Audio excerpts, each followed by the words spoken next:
Hi, my name is Hector Perez. I am part of the cloud practice at JourneyTEAM, and we specialize in identity and access management, security, compliance, device management, a lot of different features within the Microsoft 365 stack and within Azure AD. As an important announcement coming from Microsoft, in the next few weeks, it'll be critical for your organization to be aware of an upcoming change. At the heart of Microsoft 365 is Exchange Online, which provides email services. And historically, access to email hosted in Exchange Online allowed you to use a simple username and password, or in more technical terms, basic authentication.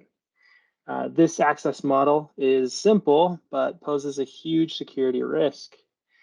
In 2021, Microsoft announced that they would take steps to disable basic authentication protocols to improve the security and protect email hosted in Microsoft Exchange Online.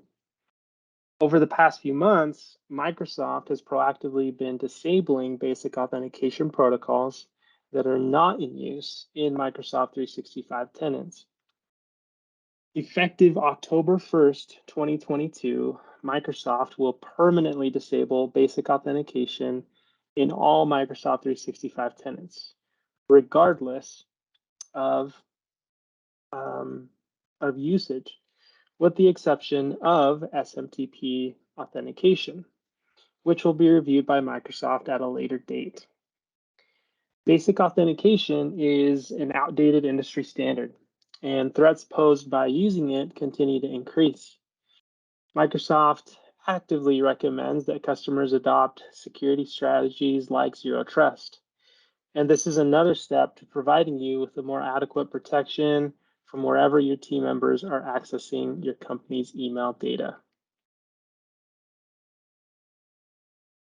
Basic authentication protocols listed below, as you could see, will be the ones that will be disabled.